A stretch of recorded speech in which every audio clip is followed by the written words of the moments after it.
Au sortir de la Fémis, Emmanuel Mouret caresse l'idée de devenir réalisateur. Déjà suffisamment désinvolte pour se promener tout nu. Attaché à Marseille et aux filles, il laisse Lucie faire. Sans souci ni attache, son personnage vit alors chez son père. Ses films, eux, emménagent un temps chez Romer. Il s'y invente une figure burlesque de dragueur maladroit. Disparaissant presque de l'écran pour son deuxième film, il reste dans la Lune, car pour lui, Vénus est fleur. Changement d'adresse en 2006, son cinéma déménage à Paris et rencontre au passage son chef opérateur Laurent Desmet. Le réalisateur commence à connaître les affres de la célébrité. On l'arrête, on l'alpague. Monsieur Mouret, un baiser s'il vous plaît. Emmanuel, fais-moi plaisir. La combinaison réalisateur-acteur fait des émules. On l'admire, on le copie. Vous connaissez d'ailleurs sûrement son pastiche italien, Nanni Moretti. Il envisage alors un temps d'écrire un film intitulé « L'art d'être aimé », mais finalement renonce et prend un chemin contraire. Il faut dire que les changements de direction le connaissent, spécialiste des rêves et des sentiments. Pour chacun de ses personnages, il envisage une autre vie. Cinéaste prolifique, Emmanuel Mouret travaille depuis ses quasi-débuts avec le même producteur, Frédéric Niedermeyer. Face à ses exigences, ce dernier lui demande d'ailleurs souvent « Ton caprice effiera des entrées ?» Dernier succès en date, Mademoiselle de Jonquière. Emmanuel Mouret réussit son film en costume. Adapter Jacques le Fataliste n'était pas une mince affaire. À son producteur, il a dû faire les yeux doux, tout du moins, il lui a parlé de Cécile. Trêve de plaisanterie, nous vous avions annoncé une rencontre avec Emmanuel Mouret, il serait temps de le faire venir sur scène. Mais vous savez, entre les choses qu'on dit et les choses qu'on fait, une chose qu'on peut dire tout de même, c'est que son cinéma suffit à notre bonheur. N'a-t-on jamais entendu qu'on pouvait dire de Mouret d'eau fraîche ? Une chose qu'on peut faire, c'est l'accueillir comme il se doit. Bienvenue, Emmanuel Mouret.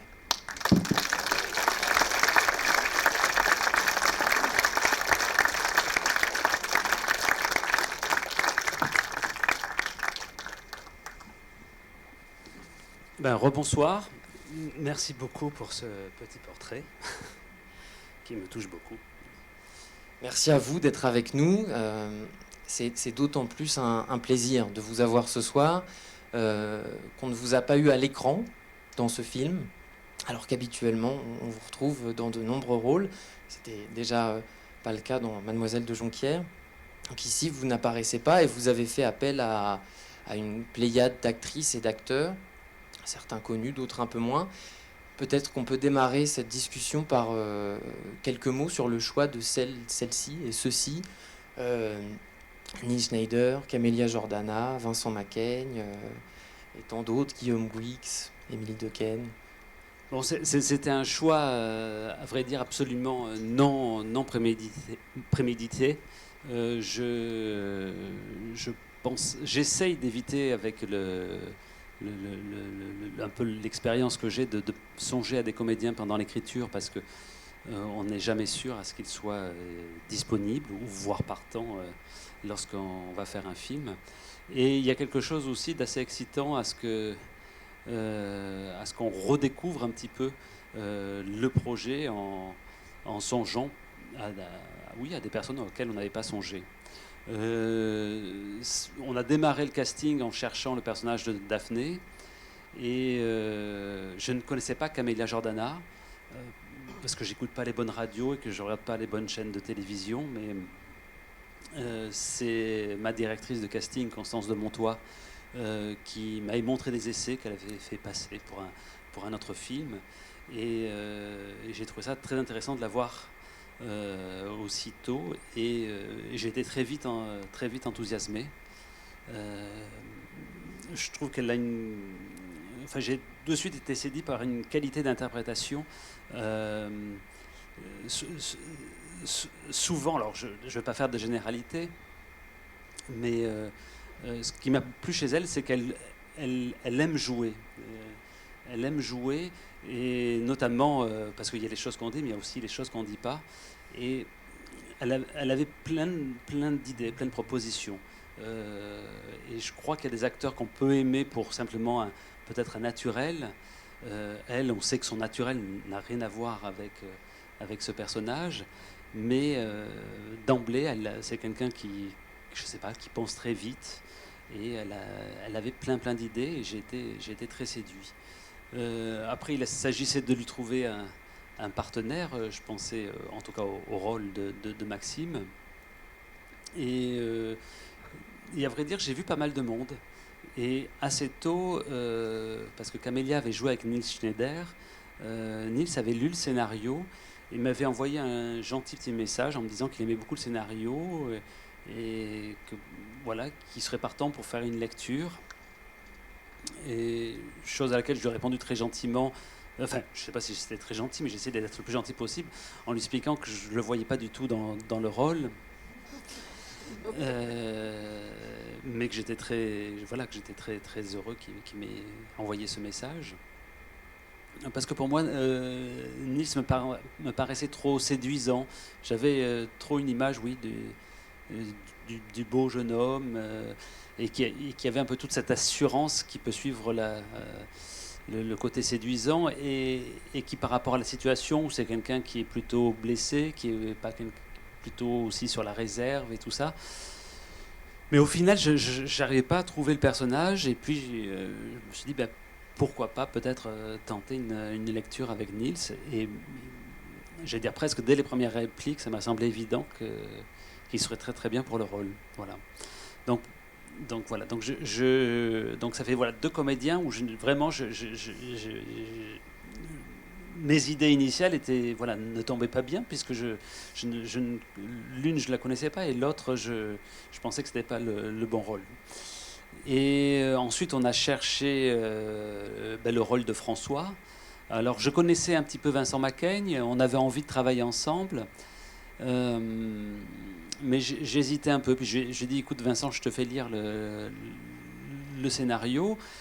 Mais voilà, c'est sans. Voilà, je suis pas sûr. Alors lui, Vincent était assez partant, mais je lui ai dit, écoute, moi j'ai un problème, c'est que je trouve un peu trop jeune. Voilà, parce que mon personnage, c'est un personnage un peu plus posé que les personnages que tu joues habituellement. Il a une fille qui a 18 ans. Voilà, c'est quelqu'un qui. Voilà, et puis lui m'a dit de suite, mais c'est génial. J'ai tellement envie de jouer quelqu'un voilà, de plus âgé que ce que je joue d'habitude que c'est parfait. Et donc, et il a un grand goût, Vincent, pour le costume, le maquillage, la coiffure et tout ça. Et on a travaillé autour de son look et c'est assez vite apparu comme une évidence.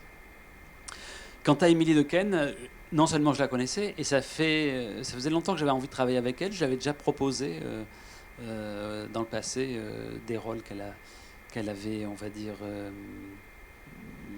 qu'on pourrait dire pas accepté d'une façon plus élégante, en tout cas déclinée. Voilà. Et là, elle a dit oui. À ma grande surprise, je lui ai proposé, mais je ne m'attendais pas à ce qu'elle dise oui.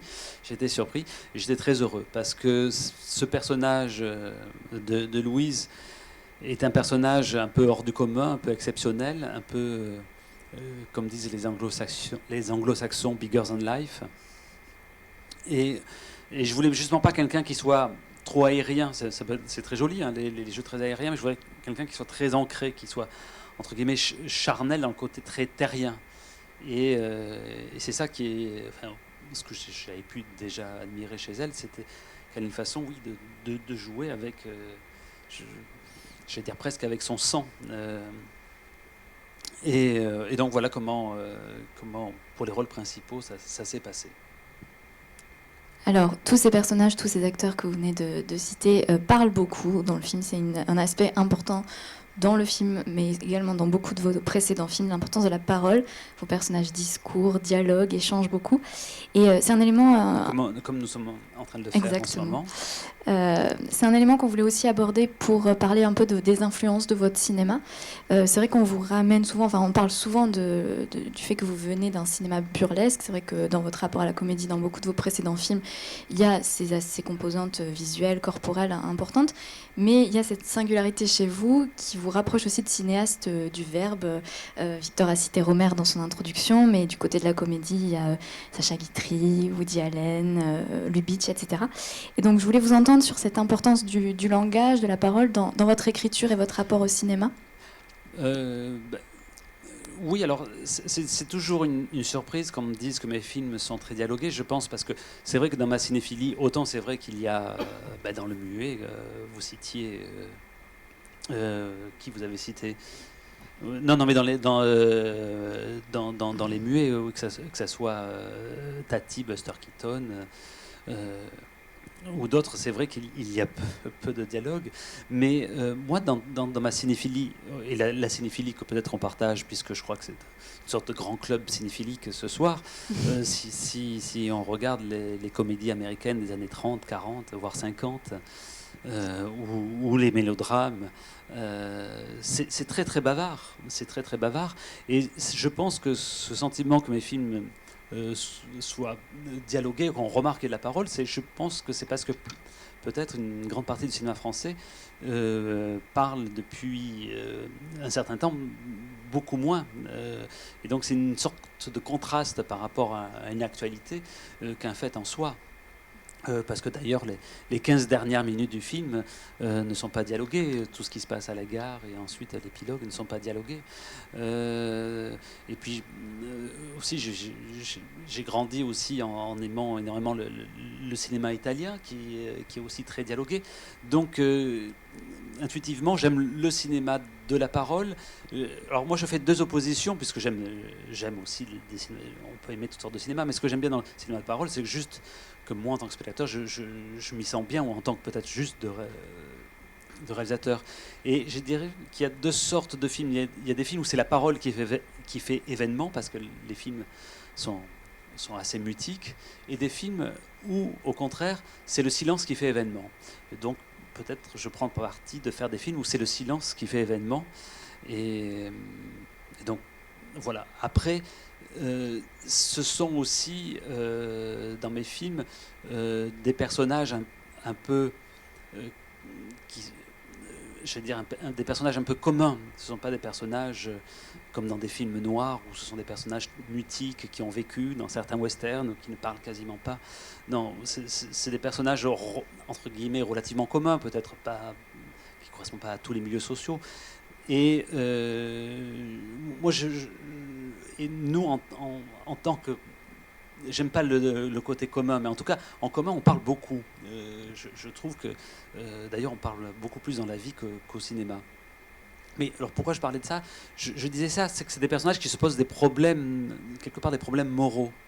Et les problèmes moraux s'expriment beaucoup par un examen de soi, un examen de ses désirs, et puis dans la tentative, on va dire, de désir, amoureuse ou sentimentale, on avance ses pions beaucoup par la parole. Alors il y a des films où il suffit de se croiser, d'avoir un regard, et on se retrouve dans un lit. Alors, chez les gens que je côtoie, ça ne se passe pas vraiment comme ça. Mais j'ai l'impression que ça se passe plus au cinéma que dans les gens que je côtoie. Voilà. Donc voilà, pour moi, les personnages échangent, parlent, mais ça me semble pas quelque chose d'exceptionnel par rapport à ce que je connais du cinéma. Alors, ce qu'on voulait vous demander aussi, c'est voilà, vous écrivez tous vos films et ensuite vous les mettez en scène. Et donc nous, ce qu'on se posait comme question, c'est comment en fait on filme la parole, comment on peut concevoir en termes de mise en scène des scènes justement très dialoguées, très écrites. Alors ça, c'est une question qui est souvent, je trouve, éludée dans les écoles de cinéma ou dans tous les livres qui parlent de mise en scène. C'est que de filmer de l'action, quelque part, c'est relativement simple. Ça peut demander certains moyens à un certain moment donné, mais on a une action à suivre. Filmer du dialogue, c'est plus compliqué. Et donc, du coup, les questions, en ce qui concerne en tout cas la mise en scène, le découpage et tout ça, elles ont beaucoup à voir avec le cadre. Donc, c'est des questions que j'ai beaucoup avec mon directeur de la photo. Et donc, on se nourrit évidemment d'un cinéma et de cinéastes qui peuvent nous apporter, entre guillemets, des solutions ou des directions qui nous enthousiasment, qui nous enthousiastent. qui nous enthousiasme. Et donc pour ça, c'est vrai qu'on va chercher dans un cinéma. On est allé beaucoup chercher peut-être dans le cinéma et de Truffaut, peut-être de Rohmer, mais d'une façon peut-être plus réduite, et beaucoup de Woody Allen. Alors, je ne sais pas si je développe, parce que là je peux parler pendant des heures. Alors peut-être qu'on fait une brève pause. J'ai oublié de vous dire que nous allions rythmer cette conversation par des extraits. Et peut-être qu'on regarde un premier extrait. On reviendra sur ces thématiques-là. Alors, on peut lancer l'extrait de Laissons Lucifer. J'appellerai petit a l'attirance, qui est certes nécessaire à la rencontre, mais que bien des gens prennent pour de l'amour. Et grand A, l'amitié, qui est la condition indispensable à une vraie relation, mais que bien des gens ignorent.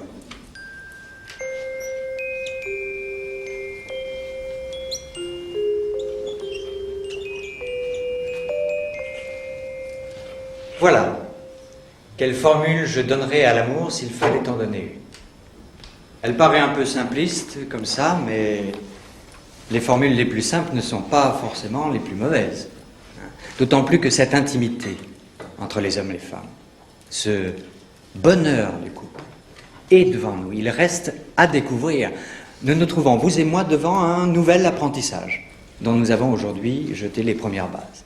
Une scène de discours à nouveau, une équation en l'occurrence, et qui, pour moi, fait écho à plusieurs dialogues qui se trouvent dans les choses qu'on dit, les choses qu'on fait, notamment ceux qu'on trouve dans la bouche de Sandra.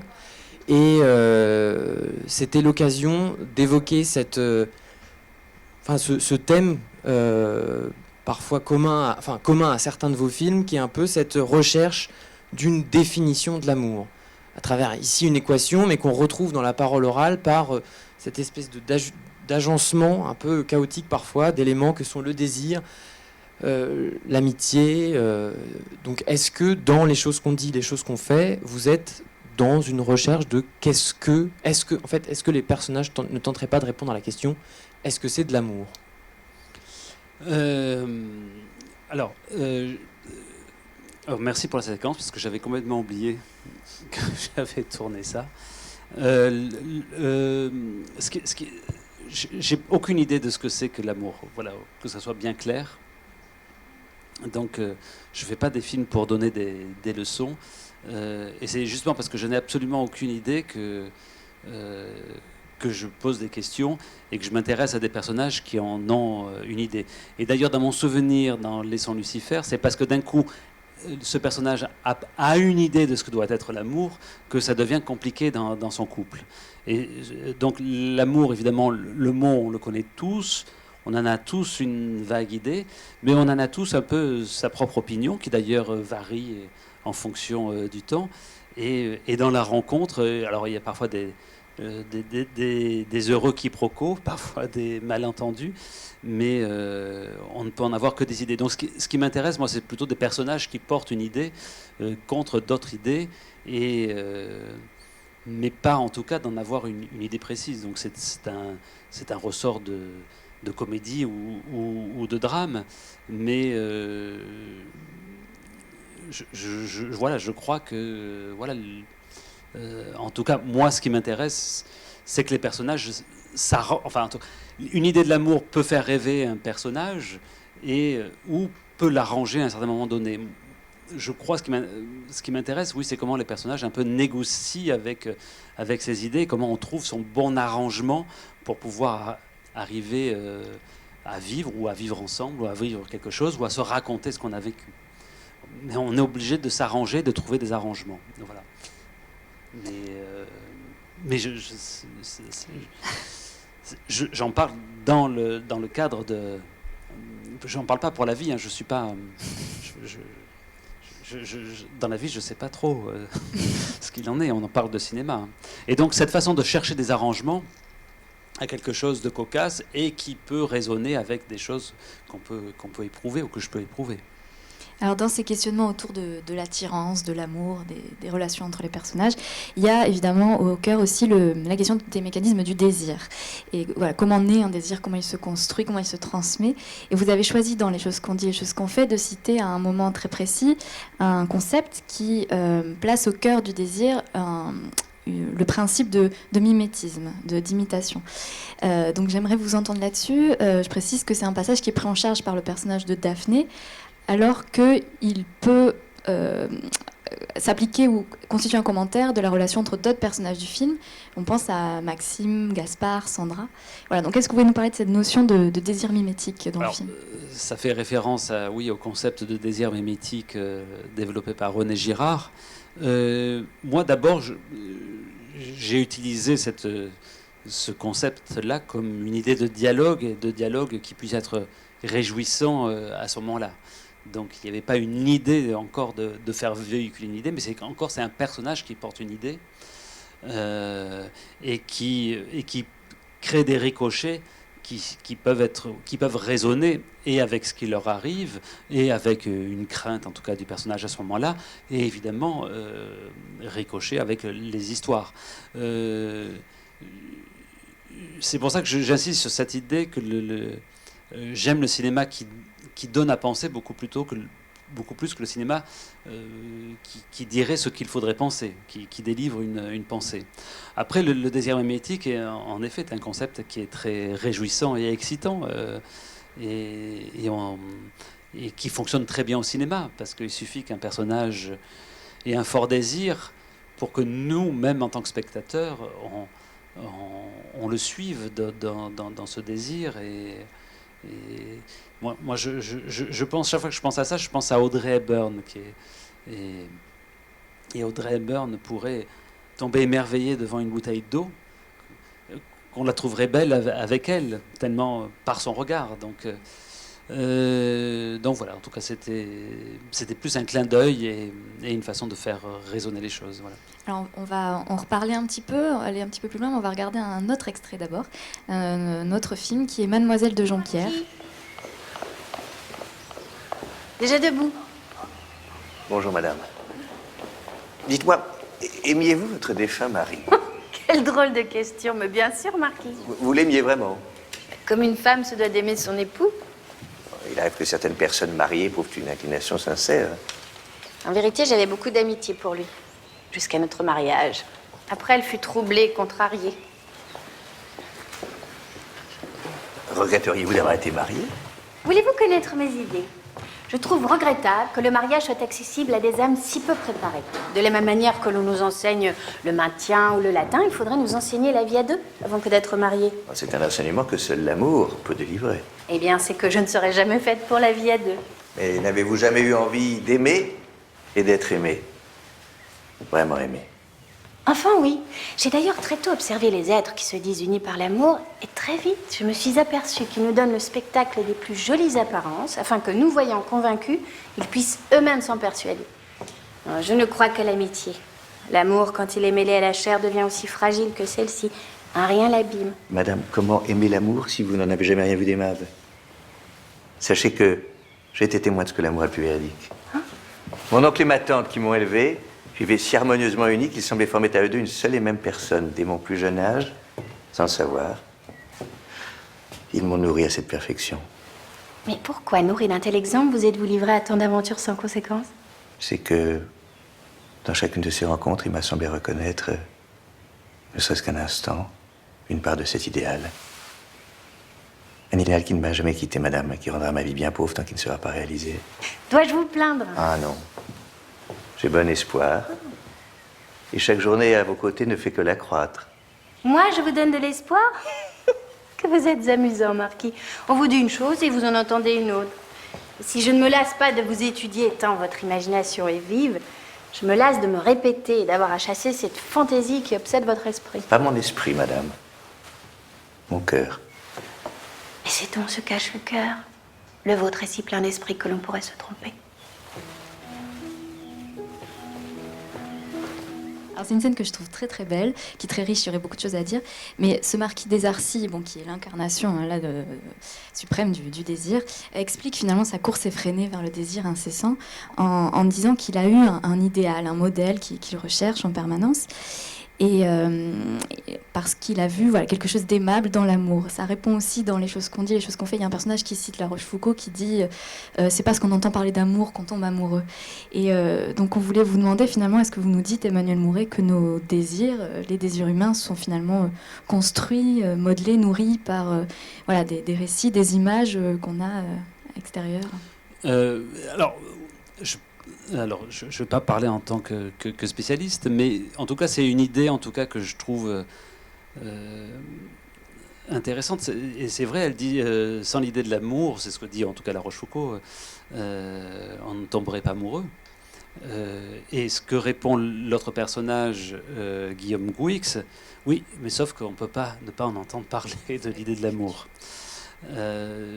Donc oui, je crois, alors conditionner le mot est fort, mais en tout cas je crois que j'aime bien cette idée comme quoi l'homme est un tissu d'histoire et qu'on est construit par les histoires et qu'on ne peut pas faire autrement que de se construire par les histoires. J'aime cette idée comme quoi on est le personnage principal de notre vie, mais on est aussi le narrateur de sa propre vie. Et qu'à tout moment, il faut qu'on se raconte où on en est. Et c'est pour ça qu'on se nourrit des histoires de la famille, des histoires autour de nous, des histoires dans la littérature, dans les films. Et parce qu'on a besoin de donner une allure à sa vie. Ça veut dire il faut même, je veux dire, à défaut de donner un sens, parce que c'est très difficile de donner un sens, c'est pour ça que je préfère le mot allure, il faut à tout moment que notre vie ait une certaine forme d'allure. Et ça, c'est en grande partie dans les histoires qu'on va essayer de trouver de l'allure à sa vie et de l'allure aussi à ses désirs. Donc voilà, on est des ogres d'histoire parce que à tout moment, dès qu'on a trouvé un peu d'allure à son histoire, le problème c'est que la vie elle avance toujours et il nous arrive quelques événements heureux, malheureux et il faut tout remodeler, il faut tout reconstruire et il faut tout se re-raconter sa vie. Et on mange des films, on mange des livres, on écoute des histoires autour de soi, on réfléchit et on se refait son histoire. Bon, vous l'aurez compris, si on vous montre quelques extraits, il n'en reste plus qu'un. C'est aussi une frustration énorme de ne pas avoir pu recevoir Emmanuel Mouret précédemment pour discuter avec lui, notamment de Mademoiselle de Jonquière. Dans la question du mimétisme qu'on évoquait, donc que ce soit entre le personnage de Gaspard et de Maxime, Gaspard se mettant à désirer Sandra parce que Maxime lui en a parlé, ou alors ce mimétisme, disons, transmis ou construit par des œuvres comme cette scène de sexe entre Maxime et Sandra, où Maxime se dit c'est exactement comme ça que j'imaginais que je devais l'apprendre, etc. Enfin, il dit pas ça. Non, il dit pas ça, il dit... il dit pas ça. Non, il dit... Non, qu'il attendait ce moment-là, mais que justement, il mimait ce qu'il aurait espéré faire beaucoup plus que voilà. Voilà, à la fin, il dit il fallait que ça paraisse impérieux, donc il modèle ses gestes à l'idée de ce qu'il faudrait qu'il soit, contrairement à ce qu'il ressent. Voilà, il est dans un conflit entre le ressenti et à ce qu'il avait quelque part imaginé. J'étais un petit peu à côté. Non, mais vous faites bien de me corriger. Non, mais de toute façon, c'est celui qui... Je pense qu'il y a autant de films que de personnes qui le reçoivent et qui le perçoivent. Et donc, c'est même un tort que j'ai eu de vous contredire. Pardon. Je vous en prie. Sachez ce soir que nous avons au cinéma Jean Eustache 249 les choses qu'on dit, les choses qu'on fait. 249 versions différentes. Alors, si on repart sur cette question du mimétisme, moi, quelque chose qui m'a frappé, c'est dans les personnages féminins, on a un personnage comme celui de Sandra qui ne veut absolument pas que François quitte Louise parce qu'elle ne supporterait pas... c'est Daphné. Daphné, donc, oui. Qui couche avec François, ne supporterait pas que François quitte sa femme Louise parce qu'elle souffrirait trop du malheur qu'elle aurait causé. Donc elle ne peut pas le supporter.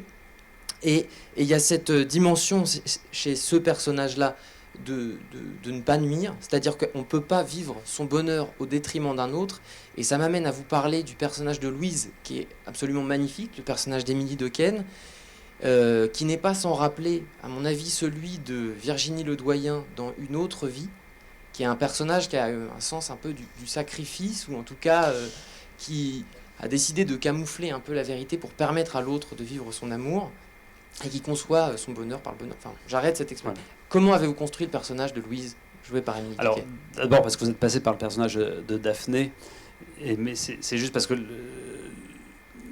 pour expliquer quelque chose, je vais commencer par Daphné pour ensuite passer à Louise.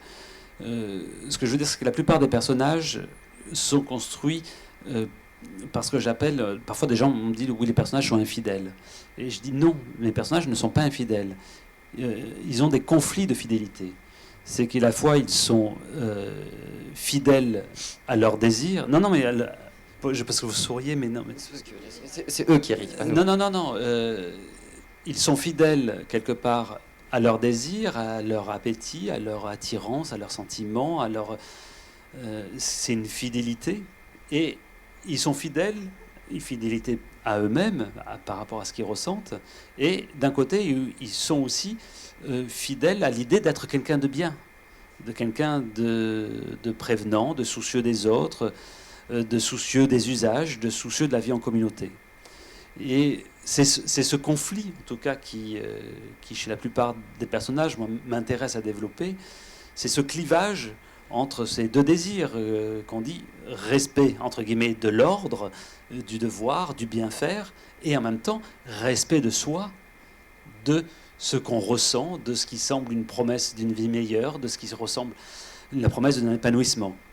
Et ce clivage, pour moi, c'est un clivage qui ressemble, qu'on peut voir même, que ce soit dans l'actualité, dans les journaux, partout, qui est ce clivage entre, quelque part, respect donné à la société, à la vie en communauté, aux autres, et aussi émancipation de soi,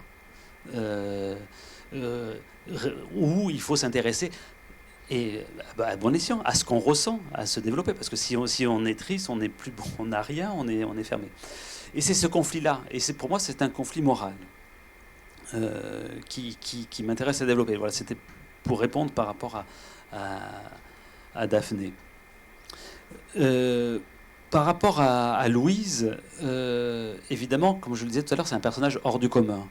Et c'est vrai qu'ici, il y a quelque chose qui m'intéresse, que ça soit dans Une autre vie, que ça soit dans Mademoiselle de Jonquière, et dans celui-là, il y a un thème commun, c'est l'être blessé. En l'occurrence, c'était des personnages féminins, parce que j'aime bien donner, entre guillemets, les rôles forts à des personnages féminins, mais ça, c'est un plaisir de cinéaste. Voilà, il faudra qu'un jour ou l'autre je change, mais c'est pour donner ce que je considère comme des rôles intéressants et tout ça à des comédiennes que j'admire. Ce sont des personnages, oui, plus hors du commun par rapport à l'excessivité de ce qu'ils font. Et ce qu'elle fait, en tout cas Louise, c'est pas quelque chose que je connais. C'était pour moi, oui, une sorte de... dans mes rêveries, une sorte d'être qui, au lieu de prendre sa revanche, comme l'a fait Madame la Pommeraye dans Mademoiselle de Jonquière, par une vengeance, une manipulation qui vise à humilier l'autre, là c'était une revanche pour elle-même et justement quelque part à complètement protéger l'autre. Voilà. Et alors, j'ai pas rencontré ça dans ma vie, mais je trouvais ça beau que ça puisse exister au cinéma, parce que si le cinéma s'inspire de la vie, il peut inspirer aussi la vie. Et donc voilà. Donc en tout cas, tout à l'heure il y avait cette question dans les situations qui ont fait naître le film. Oui, c'est des situations qui pour moi ont fait naître le film. Et j'aimais bien ce personnage ce geste qui paraît de la bonté, et ça ressemble à de la bonté, doit passer par le mensonge, par la dissimulation, par la manipulation, par la machination, qui sont des principes extrêmement réjouissants au cinéma, et en même temps des principes qui nous semblent toujours un peu mauvais. Et j'aimais bien ce côté qu'elle soit passée par des principes de mensonge pour arriver à un acte de bonté. Voilà. Cet épisode-là du film accentue ou en tout cas souligne chez moi, enfin chez nous, enfin, on a le sentiment d'une maestria dans la réalisation, dans la construction du film. On sait votre attachement au récit enchâssé, aux parenthèses dans la narration. Et là, tout le démarrage du film, cette conversation entre Maxime et Daphné qui s'entrecoupent pour raconter, il y a un plaisir un peu vertigineux à les suivre. Est-ce que vous pouvez nous raconter comment vous avez écrit cette imbrication très, très fine entre les différents récits des personnages? Peut-être, comme on évoquait Mademoiselle de Jonquière, qui est l'adaptation d'un des multiples récits qui se trouvent dans Jacques le Fataliste et son maître, mais qui est un récit linéaire. Un autre aspect réjouissant, en tout cas, de ce roman de Diderot, c'est tout cet art, justement, des parenthèses dans les parenthèses, dans les parenthèses, et des interruptions et des retours à la parenthèse, de retour à autre chose. Et c'est, pour moi, c'est, dans ma jeunesse, un roman fondateur de, justement, de joie, de plaisir et de liberté dans l'écriture. Donc après c'est juste un travail qui consiste à trouver la juste mécanique pour que le spectateur suive, que le spectateur soit peut-être parfois un peu débordé, mais qu'on puisse retomber tout le temps sur ses pattes dans ces allers-retours. Allers-retours qui ont l'avantage de toujours nous amener à comprendre finalement des raisons sous-jacentes des personnages. Souvent, les flashbacks nous font comprendre les personnages. Et ce que j'avais envie, oui, c'est qu'on comprenne les raisons de chacun pour qu'on n'ait pas finalement à les juger. Et que ça ne soit pas un vaudeville où les uns se trompent, se mentent, voilà. Mais que chacun, à sa façon, on ait le sentiment, en sortant du film, et agit du mieux qu'ils aient pu. Voilà. Alors, on va passer au dernier extrait, qui est l'extrait d'un film dont la structure est très similaire, nous a paru très similaire aux choses qu'on dit, aux choses qu'on fait, qui est Un baiser s'il vous plaît. Mais voilà, Kaline, je crois qu'il est temps de nous séparer. C'est pas ta faute, hein. J'ai rien à te reprocher. Au contraire, même, je te trouve super. Mais tu conviendras que c'est quand même pas le grand amour, tous les deux. Ouais. C'est vrai. Cependant, ça aurait pu marcher avec le temps et un peu d'effort, non? Bah ouais, c'est ce que je m'étais dit. Et tu as remarqué, j'ai pas fait beaucoup d'efforts ces derniers temps. Non, c'est vrai, t'avais l'air ailleurs. T'as rencontré quelqu'un d'autre? Oui. Et malheureusement, c'est le grand amour. Pourquoi, malheureusement? Et parce que ça arrange pas ses affaires à elle et que ça n'arrange pas les nôtres non plus. Ça aurait été tellement mieux qu'on reste ensemble. Ouais, bon, je choisis pas tout dans la vie.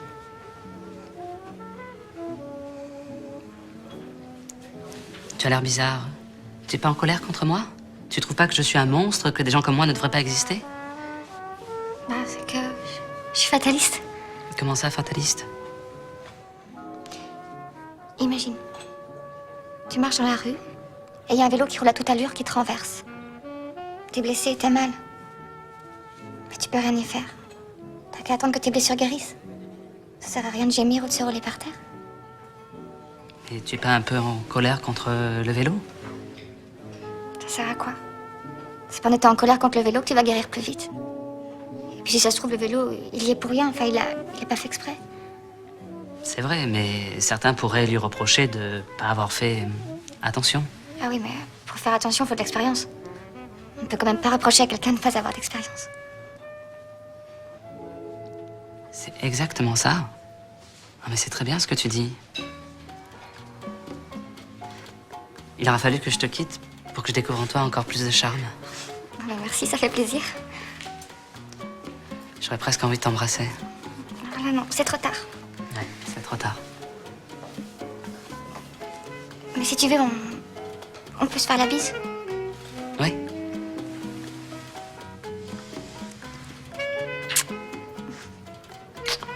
Est-ce que j'ai gagné une amie? Et moi, un ami? Il faut croire que les chemins qui mènent à l'amitié sont aussi étranges que ceux qui mènent à l'amour. Alors, c'est une séquence donc de Un baiser s'il vous plaît qui nous a paru intéressante par rapport à ce qu'il a exprimé à travers le personnage de Frédéric Bell, qui dit voilà, je suis fataliste. Ce qui doit arriver arrive. Donc déjà, il y a un clin d'œil à Jacques le fataliste. Voilà. Et puis voilà, on a souhaité montrer cet extrait aussi pour aborder une question qui est beaucoup, enfin qui est très présente dans vos films et qu'on retrouve dans les choses qu'on dit. C'est la question du hasard, du destin, des imprévus de la vie. Et c'est une question qu'on voulait aborder à travers l'exemple des deux sœurs, Victoire et Sandra. Avec Victoire qui planifie, qui fait des calculs, des plans, qui rationalise tout. Et puis Sandra qui rêve d'une application de rencontre fondée entièrement sur le hasard. Et on voulait vous entendre sur cette question du contrôle qu'on peut avoir ou pas sur sa vie et les imprévus, voilà, le sort. Alors oui, plusieurs choses à dire. Non, mais ça m'a fait drôle encore parce que comme je ne revois pas mes films, c'était rigolo. Et j'avais presque oublié cette séquence. Et je crois qu'il y avait, en l'écrivant, l'utopie d'une séparation parfaite. Parfois, on peut écrire pour que... voilà, qui se produit, ça doit exister. Hein. Mais c'était le... après ce côté... non, je m'en suis aperçu... que la rationalité dans le monde du sentiment, de l'amour, on utilise la rationalité dans tous les domaines aujourd'hui, mais dans le domaine de la relation humaine, de l'amour et tout ça, on l'utilise peu. Donc peut-être il y a un jeu qui m'amuse particulièrement justement à des personnages qui, si on parle d'amour, parlons rationnellement. Et c'est un ressort à la fois comique, mais à la fois un ressort qui peut faire penser. C'est un domaine très très irrationnel. Dès qu'on est dans le domaine amoureux, on peut se retrouver selon avec les personnes avec qui on travaille, avec qui on parle au Moyen Âge. Voilà, c'est un domaine où la possession, où l'intolérance, où l'exigence peuvent être s'exprimer, mais comme si c'était légitime d'une façon terrifiante. Donc que quelqu'un soit voilà, des personnages se sont amusés à ça dans la vie, que quelqu'un soit jaloux d'une façon extrême, c'est quelque chose qui peut sembler tolérable. Donc c'est ça qui m'amuse, c'est juste de réveiller peut-être des comportements qui peut y avoir dans le domaine amoureux en le confrontant à une rationalité qui correspond à notre époque, mais pas dans ce domaine-là, très étrangement. Voilà. Mais en même temps, là, le personnage Victoire, quand elle rationalise tout ça, la seconde d'après, elle regarde Neil Snyder, elle dit mais j'ai juste envie de t'embrasser. Enfin, les personnages, ils ont des certitudes, des convictions, des principes, et puis tout est balayé. Alors, oui, moi, ce que dit Victoire, j'aime beaucoup ce qu'elle dit sur les applications de rencontres qui se feraient par le hasard, par le truc. Et je trouve que ce qu'elle développe, c'est quelque chose que je trouve très beau, très juste, mais en même temps, voilà, il y a les idées, puis après il y a les choses. Sandra, oui. Voilà, Sandra. Hein. Ah non, on parlait de Victoire, moi je parlais oui, de les deux, oui. Oui, parce qu'on parlait de Victoire et Sandra. Et oui, parce que je pense que, alors, je veux pas en faire une opinion générale, mais je pense qu'à cause de ce clivage, ça veut dire, on peut avoir des idées et puis on peut être pris dans des usages et les personnages, et on le comprend, tout le monde le comprend, voilà, qu'on peut même nous-mêmes s'efforcer à essayer d'avoir des nouvelles idées, à avoir des nouvelles résolutions et qui peuvent flancher. Et d'ailleurs, on fait de suite appel à un autre régime d'histoire pour se conforter dans une autre direction. Et après, c'est aussi ce qui m'intéressait dans le film, c'est même si on expose le domaine le plus rationnel, même si on expose les décisions les plus fermes, voilà. Nous demeurons faillibles, voilà, et aussi fort heureusement, quoi. Le titre est assez révélateur. que vous venez d'exprimer. Un autre sur le hasard, la question du hasard. Je voudrais revenir sur le discours, un peu le dernier discours de François quand il discute avec Maxime. Il parle de sa vie, il parle des chemins qui se sont offerts à lui, ceux qu'il a pris, ceux qu'il n'a pas pu prendre, d'une forme de résignation à ne pas pouvoir tous les prendre, ou d'acceptation. Et ça fait aussi de votre dernier film un peu un de ceux les plus empreints de mélancolie, qui tranche quand même beaucoup avec les comédies que vous avez pu faire, où finalement le protagoniste masculin principal avait tendance à, pas toujours, mais il y avait un accomplissement quand même de beaucoup de fantasmes, on pouvait un peu vivre toutes les vies à la fois, qu'on ne trouve pas dans celui-ci, où il y a plus de résignation et de mélancolie. Je suis pas d'accord. Je suis pas d'accord parce que je pense que alors peut-être la fin est plus explicite là, mais ça a été un peu le cas dans tous mes films, enfin dans bien de mes films. Dans Un baiser s'il vous plaît, ça se finit par un baiser unique parce que le personnage ne veut pas vivre, elle est déjà prise par un d'ailleurs des personnages de l'histoire. Dans Fais-moi plaisir, il a la liberté de réaliser tous ses fantasmes, il n'en réalise aucun. Quant à elle, oui. Enfin, non, et elle réalise quelque chose qui n'a pas été un fantasme. Donc voilà, oui, j'essaie de voir en ordre dans l'art d'aimer, oui, ça se finit. Ou ce qu'il pensait leur être arrivé, c'est un échec heureux. C'est souvent des échecs heureux. Caprice, c'est exactement ça. C'est qu'il ne peut pas tout vivre. Il s'aperçoit que souvent c'est le cœur est trop grand pour pouvoir tout vivre. C'est ça. Et c'est ça. C'est que c'est à la fois des personnages qui ont une attention pour les autres, qui ont un cœur assez grand, trop grand par rapport aux usages justement, qui veulent bien faire. Et en même temps, on ne peut pas tout vivre. On ne peut pas vivre deux choses à la fois. On peut s'arranger, ça peut être comme ça, mais on ne peut pas vivre trois choses à la fois, ou j'en sais rien. Mais en tout cas, ils ne peuvent pas tout vivre. Et c'est ce qui en fait un peu aussi la fin. Donc moi, j'ai l'impression que mes fins... quelque part, alors le film apporte plus de personnages, peut-être le film est un peu plus ample, il a un plus grand aspect de fresque et tout ça, mais je pense que c'est quelque chose qui néanmoins se répète. Voilà. On a senti quand même une humeur, une tonalité générale un peu plus mélancolique, un peu moins légère que dans d'autres films. Et pour la dernière question, avant de passer la parole à la salle, on voulait aussi évoquer un aspect qui prend en charge cette tonalité, c'est la musique, qui est chez vous toujours très importante, très présente. Et une musique que vous allez chercher beaucoup dans le répertoire classique, dans tous vos films, là c'est encore le cas, et beaucoup d'œuvres qui sont convoquées. On peut partir aussi de l'exemple de la relation entre Maxime et Daphné, où pendant une grande partie du film, ils se parlent beaucoup, et vous l'avez dit vous-même, à la fin, il y a beaucoup moins de dialogue, ils se parlent moins, et tout ce qu'ils ne peuvent pas exprimer vraiment est un peu pris en charge par la musique, qui nous semblait être plus présente encore, plus importante, et jusqu'à cette séquence magnifique de la gare avec l'adagio de Samuel Barber que vous avez choisi. Donc je voulais vous demander un petit peu, nous parler de votre travail sur le matériau musical, la façon dont vous aboutissez aux choix qui ont été faits. C'est un travail très intuitif, c'est un travail qui se fait avec Marcel Salomon, mon monteur, qui est presque un compositeur, puisque tout ce qu'on fait autour de ces musiques, on les monte ensemble, et je trouve un grand talent en tout cas à les monter. Puis on a cette chance d'avoir le même sentiment quand on essaie une musique, d'avoir d'éprouver la même chose. Donc quand on n'est pas d'accord, on n'est pas d'accord ensemble, et quand on est d'accord, on est d'accord ensemble, ce qui est une belle rencontre. Donc tout ça est très intuitif. Je ne pense pas du tout à la musique avant. Sur ce film même, on pensait faire une musique originale, mais ne serait-ce que pour montrer un compositeur, on a mis quelques morceaux qui donnent des directions.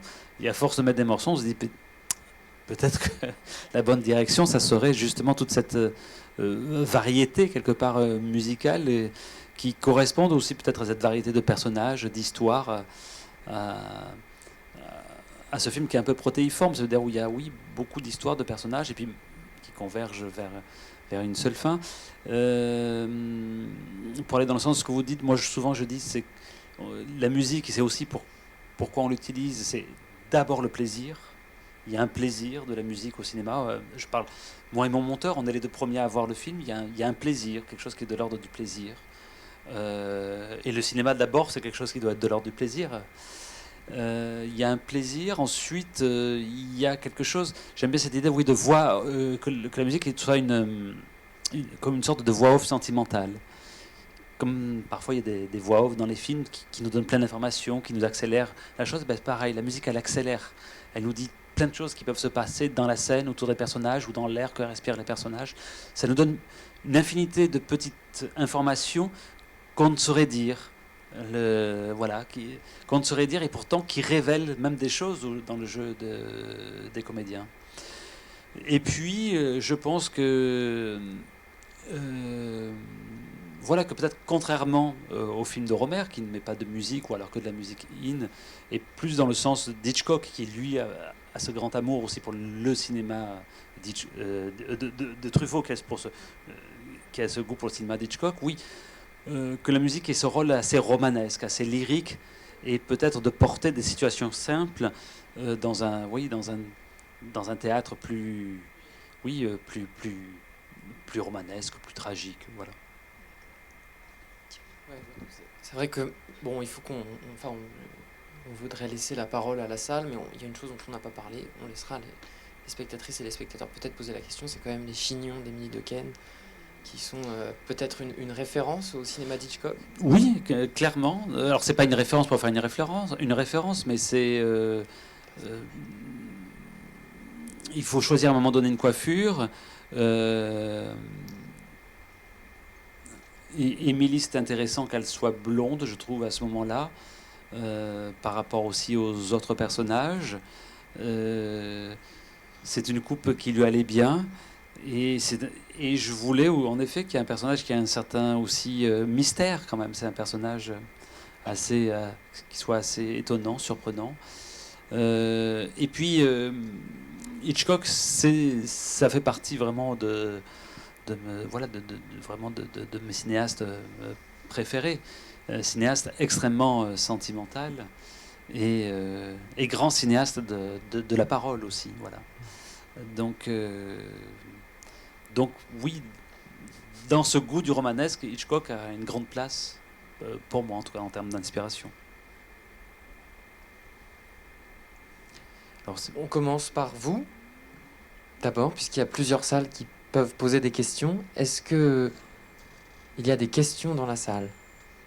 Des questions, des impressions ou des choses sur lesquelles rebondir, ou j'ai peut-être tout dit en fait. Alors peut-être qu'il y a des questions dans les autres salles. Mais... Oui. Ah, il faut garder votre masque, s'il vous plaît. Et d'ailleurs.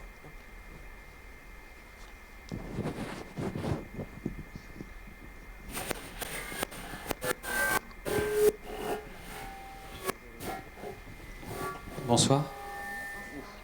Je voulais, oui, l'impression, vous parlez d'impression.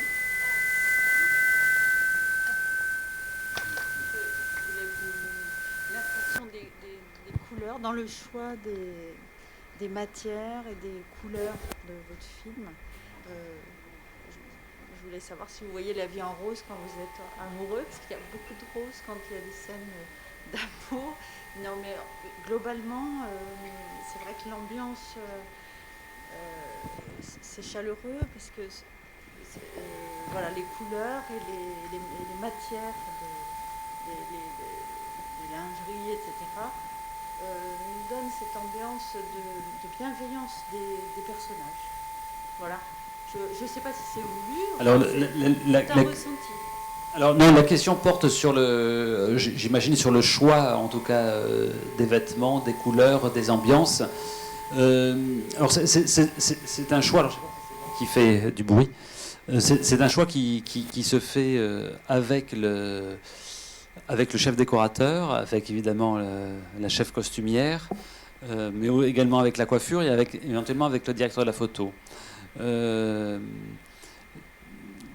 ces choix sont très intuitifs. Ils sont dirigés par les décors, ils sont dirigés par les silhouettes des personnages, et ils ne visent pas une explication. Ils visent un goût, un plaisir d'être dans la scène à un certain moment. Et c'est dénué, en tout cas, d'explication.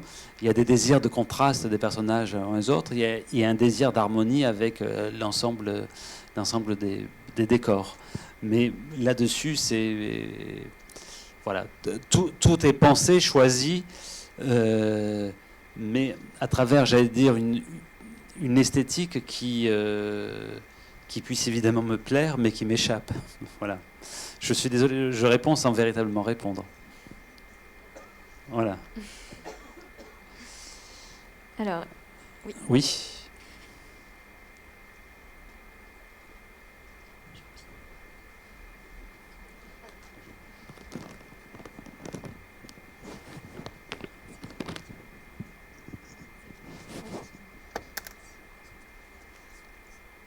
Oui, bonsoir. D'accord.